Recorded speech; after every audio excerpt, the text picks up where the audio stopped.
Picture this. A woman who has been tending the same field for years. She's up before dawn. She's working the soil. She's planting seed after seed, season after season. Her neighbors walk by and they see the same bare rows that they saw last year and the year before that. And nobody says it out loud, but she can feel the question hanging in the very air, right? Every time someone passes, is anything actually going to come from this? She could plant something quicker, yes. Something with a faster return, yes. But she doesn't, because somewhere along the way, God told her exactly what this field was for. So she keeps showing up. She keeps working the ground that most people can't see the value in yet. And that woman is a lot of us. And some years that woman has been me. There have been years I've sat with the honest state of something I've been building for a long time. Years in, still building, still refusing to let it go because I believe that God is going to bring it to pass. And I felt a flush of embarrassment wash over me, like I needed to explain myself before anyone even asked, right? Not because anyone was interrogating me, but I was the one who was keeping score. And so in my mind, I wasn't where I thought I should be. Okay. I was still measuring my value by outward results. And when the results aren't matching the years that I've put in, it's easy to hear that one sentence in your head that says that, you're building in vain. What's going on? And so today, that's what I want to talk to you about, because women who are called can get lonely. Welcome back. Hello, I'm Teresa V. Smithen-Quintana, and this is Purpose and Calling. And today we're going to talk about something. Today we're going to talk about something that I believe that a lot of women deal with, and that's loneliness. Okay, loneliness and bringing forth what God has placed in their hearts. Okay. And this isn't the loneliness of hesitation. It isn't doubt about whether you heard God right. This is a woman who is walking in her calling, maybe several years into it now, and she still finds herself alone with it more often than she'd like to admit. Even in a full room, even in her own family, even sitting in a church on a Sunday morning. If that's familiar, I want to walk through why that happens. What it actually looks like on a day-to-day basis, okay? So I want you to understand that somewhere along the way, most of us picked up an assumption that if this is really from God, that it should be with people, that basically it should come with community, right? Community should show up around the same time the calling does. So when you obey and the calling shows up, but the community doesn't, it's easy to read that as a problem. And when I say community, I mean people around you. And so I want to challenge that assumption plainly, because calling often precedes community. It doesn't follow it. So let's get specific about this loneliness, okay, and what it actually is, because I want you to truly get this. This isn't necessarily about physically being by yourself. It's narrower than that. It's deeper. It's not having someone to process the whole vision with, someone who can hear the full scope of what you're building and not flinch. It's not having someone to strategize with who understands both the practical decision in front of you and the spiritual weight underneath it. That specific kind of isolation, vision isolation, I like to call it, spiritual isolation, is what we're actually talking about today, all right? So why does this happen? Well, scripture gives us a real pattern here, and it's not very comforting, right? But if we look at David in 1 Samuel chapter 22, David has already been anointed king. And he's already killed Goliath in front of an entire army. And by every social measure, he should have a whole bunch of people around him, okay? Instead, what happens? He's here running for his life from Saul, hiding out in the cave of Adullam. And scripture tells us plainly who found him there. It was people who were distressed, people who were in debt, people who were discontented, and they all gathered around him, about 400 people. All right, listen, they were in debt, distressed and discontented. This wasn't a leadership team, okay, that David would have basically handpicked. No, but these were David mighty men. And I'm bringing that up to you because then these men became his community, but he was isolated first before the community showed up, okay? And it was right where he was right where God needed him. And we see the same thing similar with Elijah in 1 King 19. See, after one of his greatest spiritual victories, okay, what he's doing, he's running from Jezebel. He sits down under a juniper tree and he tells God, he says, God, I'm alone, right? Listen, God didn't argue with him, but God did correct him. And he said, there are 7,000 people who have now bowed their knee to Baal, okay? And not long after that, God gives him Elisha, right? A companion for where he was needed in Elijah's life at the time. So now let's bring this out of the cave and into your actual week, okay? Because your isolation probably doesn't look like a cave, all right? It looks like you sitting across the table at a family dinner, being asked how work is going, and you're given a short answer because the real answer would take forever and they still wouldn't get it, right? It looks like you making a 5-figure decision alone on a Tuesday night because there's no one in your circle who would understand both the number and the reason behind it. You know, it looks like posting the finished launch that you've been working on online and having nobody see the 3 weeks before where it was just you and you wasn't sure if it was going to come together. You know, it's like you saying on Sunday, I'm blessed, I'm highly favored. But in truth, it's more than that.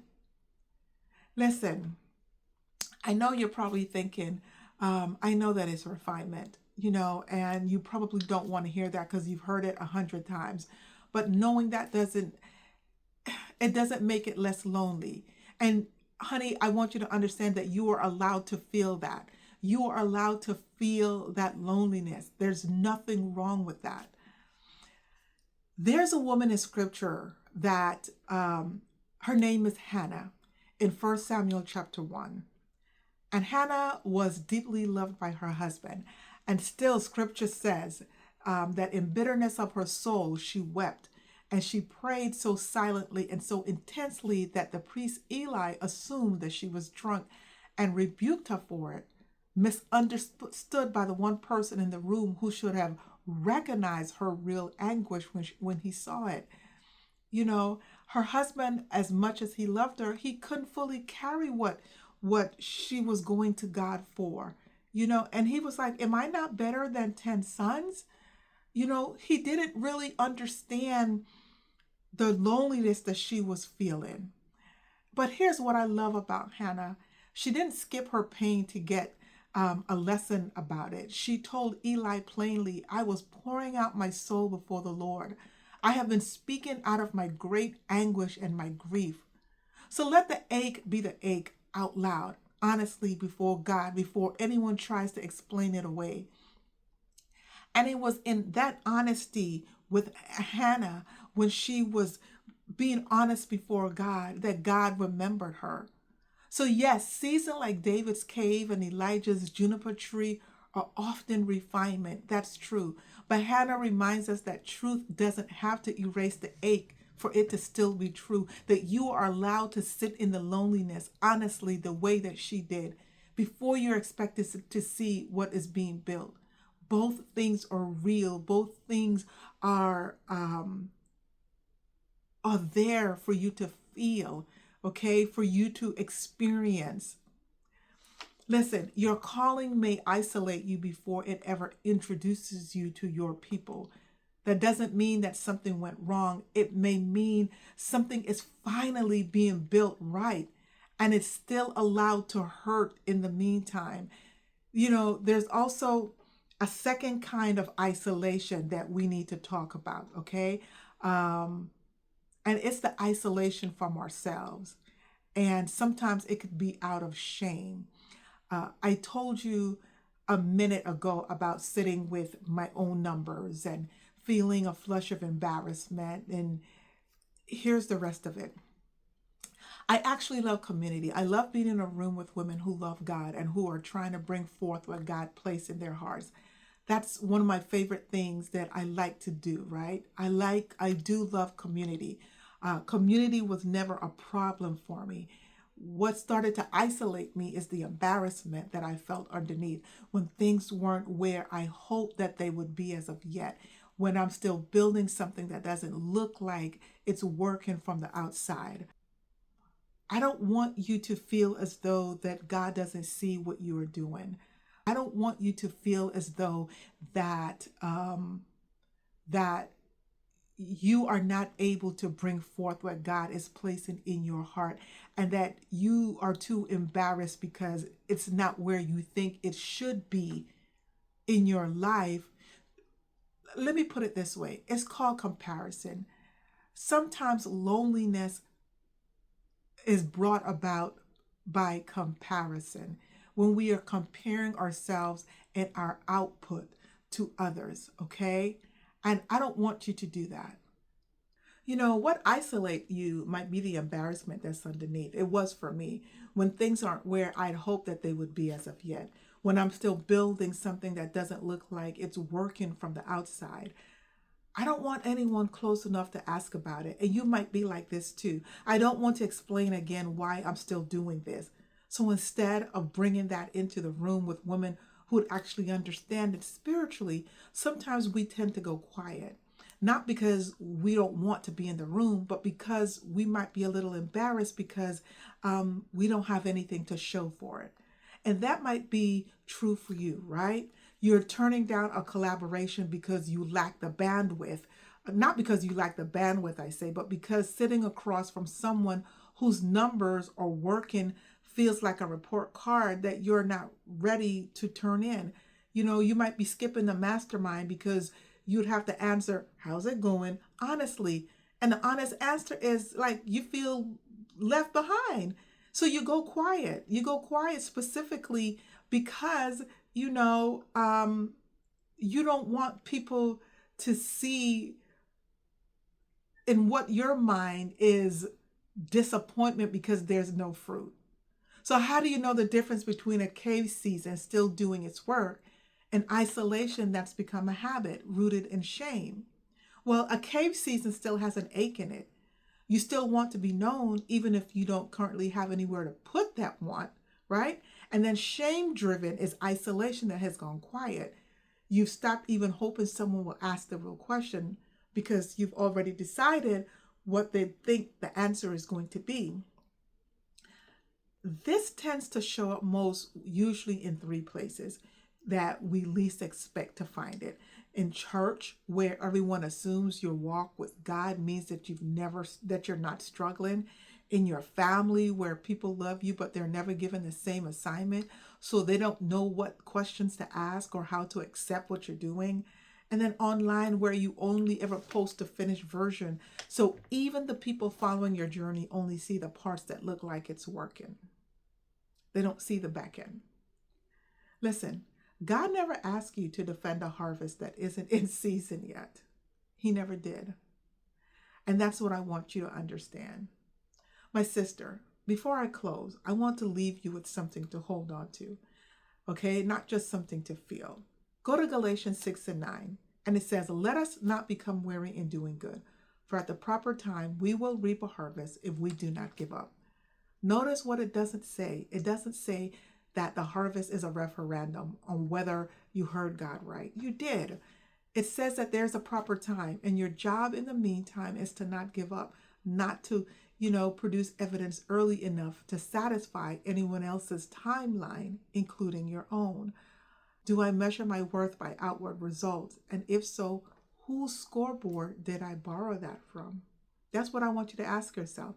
Is there a specific person or room that you've been avoiding because you're embarrassed about where things are in your business, your ministry, your whatever, okay? These are questions that I really want you to sit and ask yourself, okay? Because it's important. This week, here's what I want to challenge you to do. Tell one trusted person the honest, unfinished truth about this week. not the polished version, the real one, the real numbers and all of what it takes. Listen, that person can even be God. Talk to him. Notice the next time that you decline a room or a conversation out of embarrassment, or you ask yourself honestly, is that really why I'm doing it? I want you to write down evidence of your faithfulness this season that has nothing to do with revenue or even visible results. I want you to write down what you have been doing, how obedient you have been to God. Uh, you've been building and doing all that He's asked you to do. Those are your results, okay? Those, my sister, are your results. That's what I want you to do this week. Because why? I need you to understand that sometimes understanding the process changes the way we walk through things, the way we walk through it. And I need you to understand that although that you might be lonely, okay, that you are still in a season where God is still around you, okay?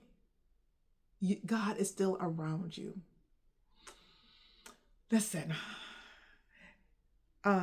here's what I told you at the beginning. I want you to remember. Remember, I told you at the beginning that I love being in a room with women who are doing this same thing, that, building what God has placed in their heart, seed after seed and season after season. That is exactly why I created the Lilies Among Thorns Society, a room full of women who are actually on this road with you, still tending their own fields, still working through teachings like this together instead of alone. It's free to join and it's at the starting level. And I'm going to leave the link in the comments below, but I want you to join us. Join me in Lilies Among Thorns. It's in the school platform. You have to download the school app. And then once you're in the school app, you need to look for Lilies Among Thorns.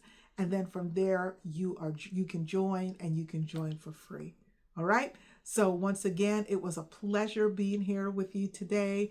And I want you to once again understand that loneliness has a place in what God is doing in our hearts and in your life.